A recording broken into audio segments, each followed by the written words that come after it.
once every few years, a show comes along that is groundbreaking, that is thought-provoking, that is compelling, that has a great story, but also makes you feel and care about these characters. So I think Prison Break, is one of those shows that audiences are eager to see, are gonna, get something out of it. It's the thinking man's TV show. The idea for Prison Break came from a woman I was working with at the time, a woman named Frances Kelly, and she thought it would be great for a guy to put himself into prison to start a prison break, which I thought was a very intriguing idea. But at the same time, I thought it was probably the single stupidest thing that a human being could do. I got involved with Prison Break because Gail Berman over at Fox called me and said, I have a script.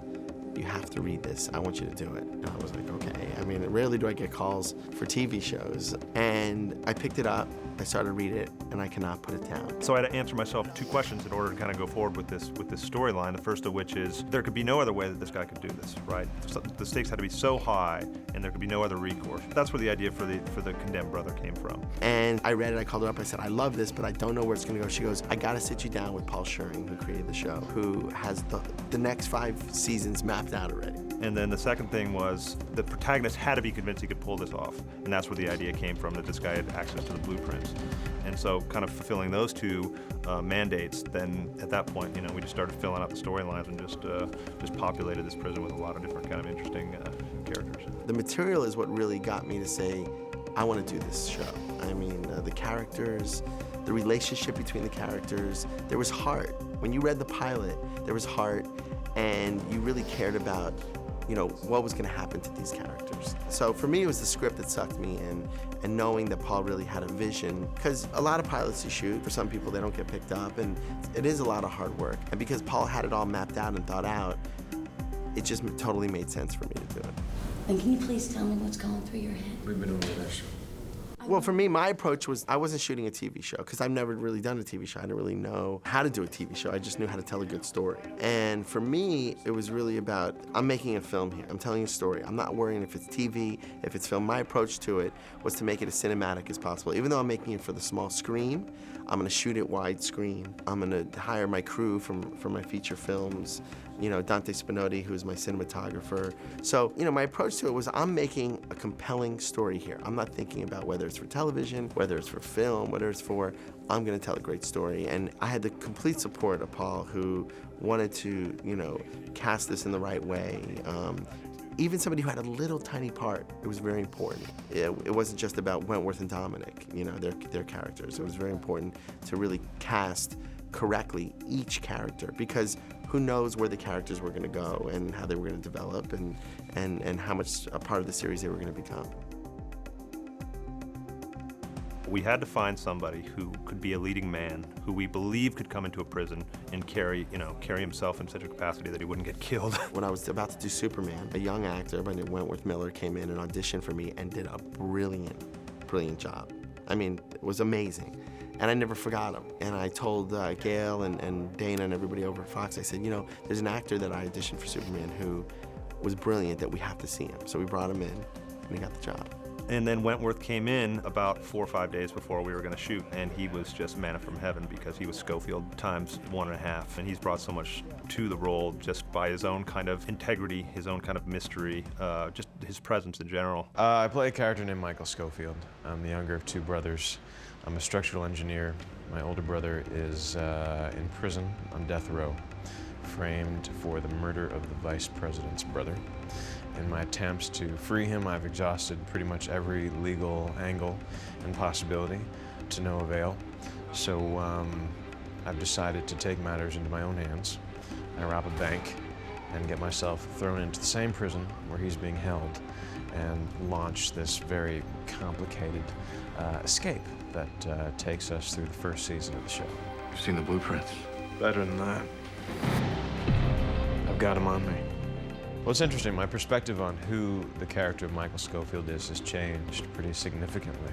When I first read the pilot and had no real inkling of where the story and the character was going to go, I thought that he was an ordinary guy in extraordinary circumstances, that Michael was the good brother and his older brother Lincoln was the bad boy. But as we've gone on, it's become pretty clear to me that Michael has just as many, if not more issues than the brother he's trying to save, because an ordinary person would never attempt what he's attempting to do. And what's been a lot of fun is to take Michael from where you first meet him, where he's aloof, a bit shut down, cold, playing his cards very close to his chest, to the point halfway into the season, around episode 12, 13, where Lincoln actually gets sent to the chair, where all of that falls apart, and the fear and the anxiety and the terror and anger that have been simmering below the surface this whole time, that he's kept suppressed, finally start to bust through. The cracks start to show. And the last 9 episodes of the first season are really about Michael trying to hold everything together, where really inside he's kind of coming apart at the seams. I have some similarities with the character of Michael Scofield. He's not me. I would never do what he's attempting to do. I certainly would never secrete pills in my arm and then slice it open to get at them. But I think we do share certain qualities in common, like a respect for discipline and detail, and a certain perfectionist attitude toward our work. That's certainly how I approach my work on set, and it's how Michael approaches the execution of his plan. So Michael has various facets of me taken to an illogical extreme. I didn't kill that man, Michael. The evidence says you did. I don't care what the evidence says. I didn't kill him. I swear to you, Michael. With Dominic, for Lincoln, that was equally as difficult to find, because Lincoln was, the sacred cow here, right? Which is, he has to be worth saving. Otherwise, this entire narrative, nobody cares, because the guy's just a big galoot, right? So there had to be kind of a duality in the character, which is, one, he had to have a heart of gold, but at the same time, he had to be the shot caller in the prison. He had to be the biggest badass, and he had to convey both of these things. Dominic Purcell came in and stole that part. I mean, we had some fantastic actors coming in for Lincoln Burrows, and he came in and just personified Lincoln Burrows. His performance in the audition, he was that guy. Lincoln's a damaged, brooding soul. Before he got into prison, his life was destructive and out of control. There's a lot of wine, women, and song kind of life he existed in, and dabbled in the drugs and what have you, and eventually he got really deep and went to kill someone, really. He was set up. The mob had threatened to kill his son if he didn't do this hit, so it wasn't like he went out there blatantly wanting to kill someone. I ain't killing no one. I must have missed the part where I gave you a choice. It's changed in that he has come to terms with execution, and that's made him very introspective and made him want to achieve some kind of inner peace. He was on the way to doing that, and then Michael busted in and threw that whole thing out the window. And as an actor, I had to deal with the sense of hope, and also that part of it of resignation to death. So it was a two-thing that I was trying to play. And at some point in the series, as an actor and as Lincoln, he had to believe that he was going to get out of the execution. The great thing about Lincoln is that you can see that he's redeemable, and that there's hope for him, and he's not a totally lost cause kind of thing. Yes. What? You mean yes? Yes? Yes. Yes. Fernando Sucre, he's a very passionate guy, a guy who flies off the handle. He's just no control. He's not the sharpest tool in the shed, but he's just one of those guys you just learn to love. I mean, I've always thought of him as one of those guys who fell through the cracks, wasn't raised well, hung out with the wrong crowd, but he's not a mean guy. He's not a murderer. He just, he just needed to survive in the streets. Actually, this is all I need. You know what? One of the things I loved about playing this character was he's not the typical thug, the stereotype of Latinos in prison, and he's a drug dealer or whatnot. This is a guy who fell through the cracks. So I was very motivated to play something different, bring something to the table, to a role that's been played many, many times, but I just wanted to bring something different, make him a little bit more endearing. And basically that was my motivation, just to really bring something else and just have layers for this guy that we'll see even more through upcoming episodes. Why'd you hire him? Keep your friends close, your enemies closer. Oh, I'm Johnny Abruzzi, or Johnny. He's sort of not a typical Italian mobster. He's a mobster, but he's more a general mobster. He represents all the mobs in the world, you know, from the antique mobs all the way up to today. He is, even if he has an Italian name, he's really based upon the mob's structure, the family structure, and more Shakespearean. He's more a Shakespearean avenger than a real mobster. Paul Sheridan wanted in the beginning to get away from the, hey, my friends, I'm Italian, I love pasta and pizza, let's come together. What you doing, you know? I'll come to kill you, man. Hey, you come back to me, you know? I'll kill you as a friend. To get away from the whole mobster syndrome, just to use my own accent, being European, and be more of a Shakespearean character than, you know, somebody's from Al Capone, Chicago, and not try to copy anything else, just try to call him the mobster guy. And it can be, you know, he could be anybody from anywhere in the world, really.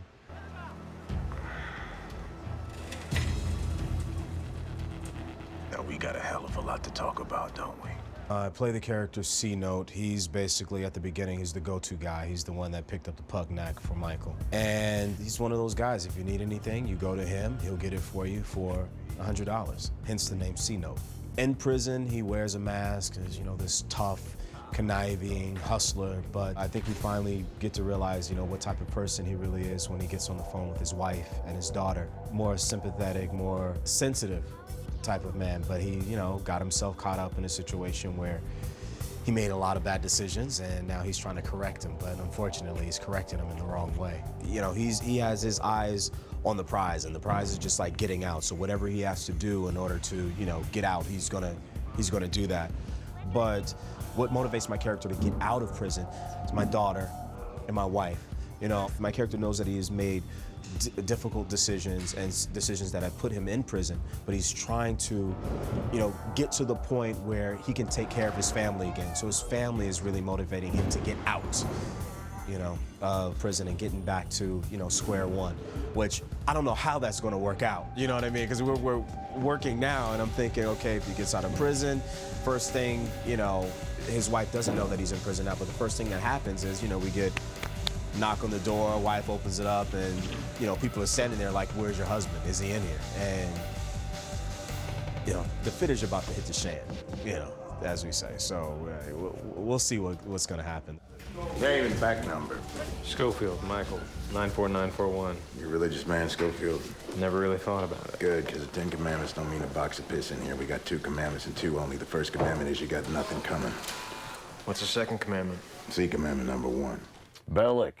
He is a correctional officer, Bellick. He's in charge of taking care of prisoners, you know, making sure they do whatever the rules ask him to do. He takes them to lunch, you know, in a line. He takes them out into the yard in a line. He makes sure that they don't have any contraband on them, or they're not, you know, using drugs or making alcohol in their cells. Make sure that all of their illicit and illegal substances come through him, because he's the one that makes all the money off of them.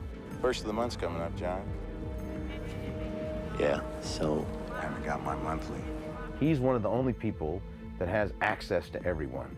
So he has access to the prisoners and the warden and the doctor and visitors when they come in. So he plays everybody for what he needs them for. I think he has a lot of ambition. He wants to kind of have the warden's job, so he's trying to get that. I think he's a bit expedient in the sense that he will try to make things happen for him, depending on what the situation is. If he needs to get something from the convict and he's got something the convict wants, he'll, I'm sure, trade one for the other. If the convict wants something from him, he'll say, well, what do you got for me? Can you help me here? Do you have any information for me? I think, you know, he's expert at playing people off of each other for his own end, his own, satisfaction. I think he's like anybody who has a big ego. I think they have really low self-esteem. I think, that bravado covers up a pretty wimpy, sad guy. You probably heard stories about me. They're not all true. Teabag is one of the rulers in the prison. When you walk into Joliet prison the first day I got there, it was like, it looked so much like a castle. So it totally fed me for saying, yeah, this guy owns a part of this castle. He's one of the feudal lords, And he protects himself, he protects his family, he protects, early on in the production, one guy who holds my pocket. Anybody who messes with that guy has got to mess with me, and everybody knows who Teabag is, and you don't mess with him. Cap, pick up slaughter. I have always tried to play him in a real charming way. The lascivious stuff, the dastardly stuff, that all sort of takes care of itself. He's an animalistic, pure, gutsy, instinctual kind of guy who will do anything to get ahead. He's an equal opportunity abuser. He goes after every race and creed. When people talk about him in sexual terms, I don't even think of male, female, child, whatever. To me, it's just like, it's meat, and I want it, and if I'm hungry, I go for it, and if not, I don't. It's like a lion, and a lot of the psychological gestures that I put into it with the hair and the tongue thing is all just cock-of-the-walk rooster or reptilian, or a lot of animal images that I try to mess around with. And then on top of that, to play with the language, the great words that the writers give me. And then the bonus of it being Southern is I can play with lilting and sliding up snake-like to you and then get you. Or I can go right for you, jugular, staccato-like, and it's really fast. So there's a lot of external things going along with playing the character, and a lot of internal things like backstory, trying to figure out, how he was as a child. There's one episode where Bellick says to me, I read your psych report, Teddy. Your daddy did his sister years ago, and out popped Teddy. And that was a huge key, a huge door opening for me to what kind of childhood this guy had, to what made him become the way he is today.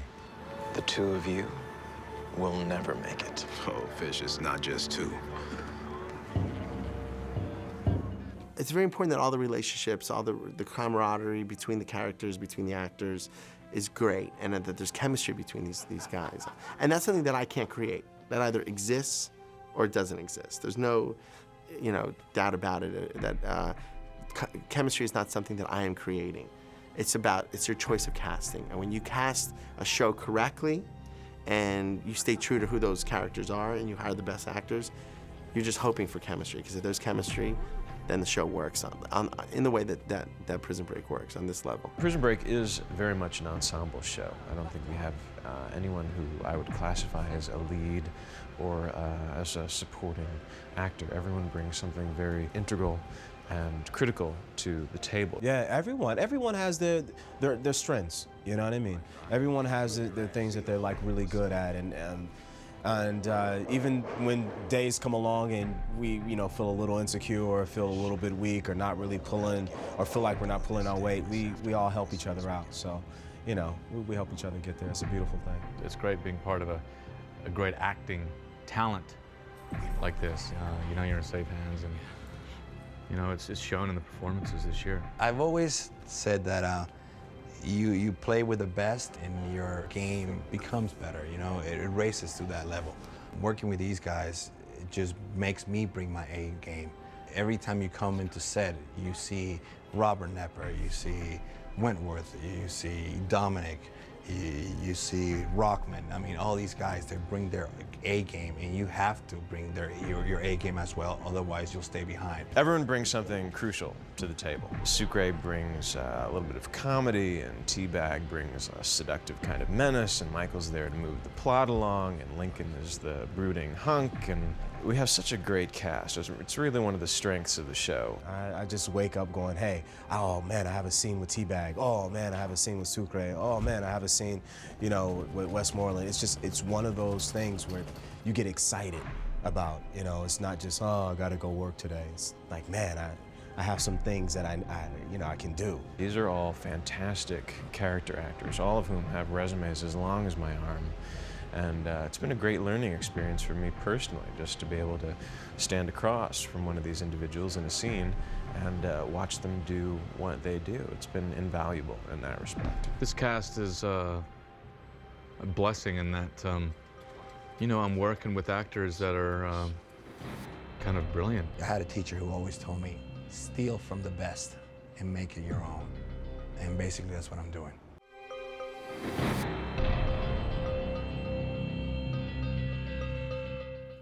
Joliet, you know, with its history, it was built in 1858 by the inmates from the local quarry. We went out and looked at it and fell in love with it immediately. We're very, very lucky to be shooting at an actual prison. It was shut down in 2002, but we have the run of the place, and Joliet has a 150-year history that's very rich and dark. A lot of men lived and died there, and it's the most important character on the show, I'd have to say. Wherever you point the camera, there's always something going on in the background. If it's the steam room, if it's the warden's office, if it's the towers, there's always something going on. Working in the prison adds a lot of authenticity to the show, and in that way it's very filmic in its look.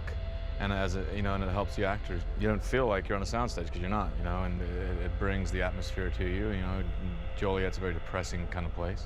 It's actually a shithole, you know, and I don't like it at all. And which serves the character well, and it serves all of us well.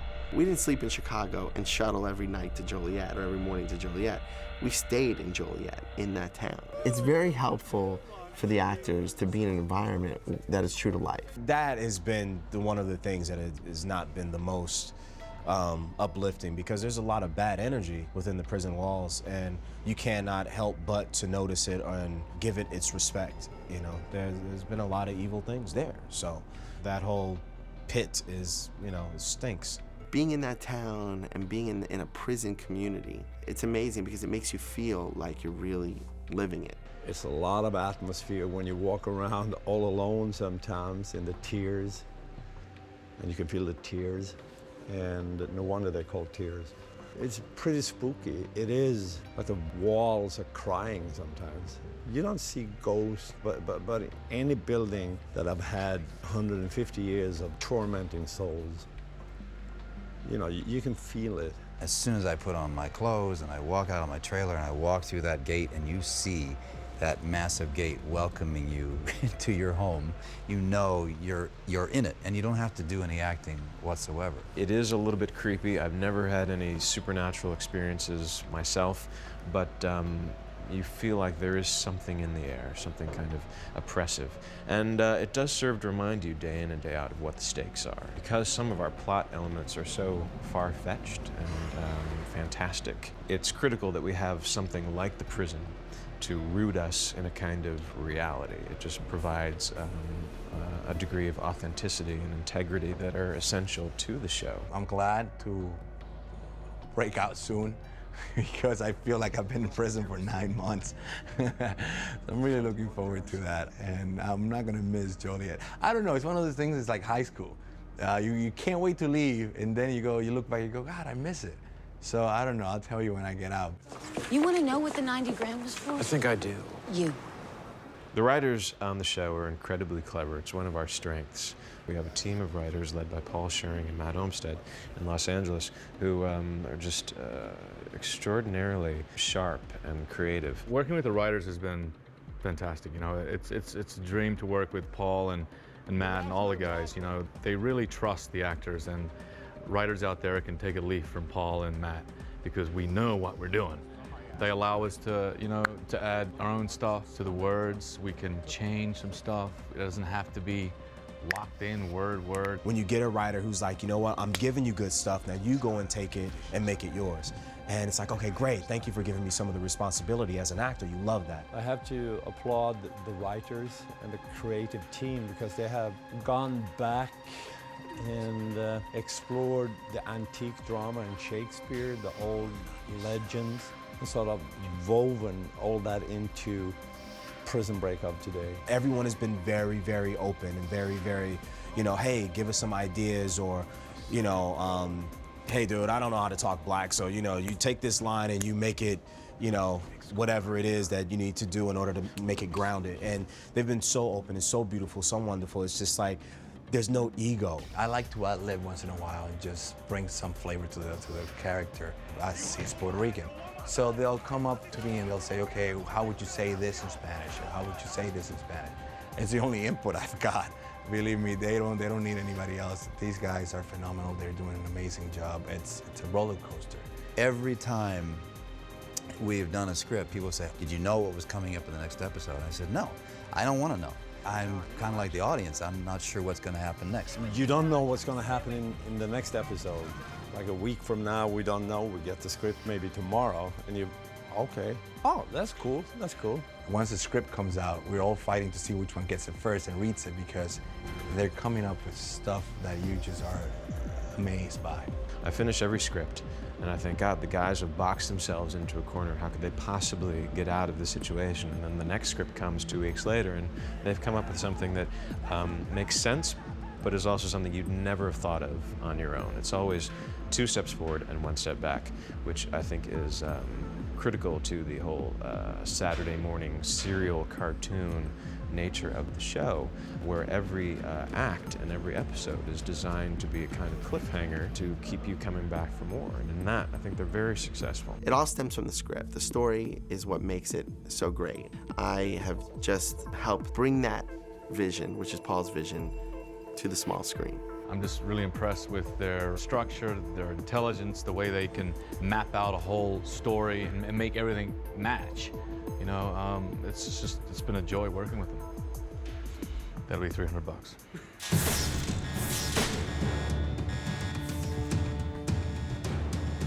I think the reason Prison Break is successful is not just because we have a great cast and a great team of writers and a really great story, and I think we tell it well. It's also because, in addition to the romance and the suspense and the adventure and the bloodshed and the drama, it's essentially a story about family. And as such, it has a base element to it that everyone, no matter where they are, who they are, can relate to. We have characters that you're willing to invest in long term. Prison Break is a show that is really showing the humanity in prison, that these are people, yes, they're criminals, but they're people. And that's why I'm really excited to be a part of it, and I'm grateful and happy that I was asked to direct the pilot and executive produce the show. Honestly, it's gonna sound cliche, but it's one of those things I can relate now when people say, oh, we have a family going on, and it's really, we root for each other, we take care of each other, and I'm very happy and blessed to be in this. To be in a TV show, it's hard. To be in a great TV show, that's like hitting the lotto. And I think I hit the lotto. I just want to say thank you to the people that have watched and supported the show. It's an amazing feeling to be in something that people instantly let you know on the streets how they feel. I just want to say hello to my fans out there and to my people back home in Sweden. If you buy this, Mom and Dad back in Sweden, be well. See you soon. Ciao. Season 2 is going to be a complete reinvention of Prison Break in the sense that if we were locked in a box and we had only that much range of motion for all our characters and we were able to, tell that dynamic of a story in Season 1, now we have the entire country and the entire world to tell these stories with these various characters. So it's going to be a hell of a ride with just about anything you can possibly imagine going on. To all the Prison Break fans out there, if you love Prison Break and you love the first season, you're gonna flip over the second season. So keep watching, and thanks for all your support, and thanks for watching Prison Break. It's hard now to see it continue over a second season. What's gonna happen, after we break out? Are we all gonna come back again and start anew? We don't know. Or maybe we'll all end up in prison in Mexico, then a prison maybe on Hawaii. Maybe we do like a Prison Break thing, like a reality show. The guys who breaks out from any prison in the world. Put us in a prison in Russia, we'll break out within a season, we promise.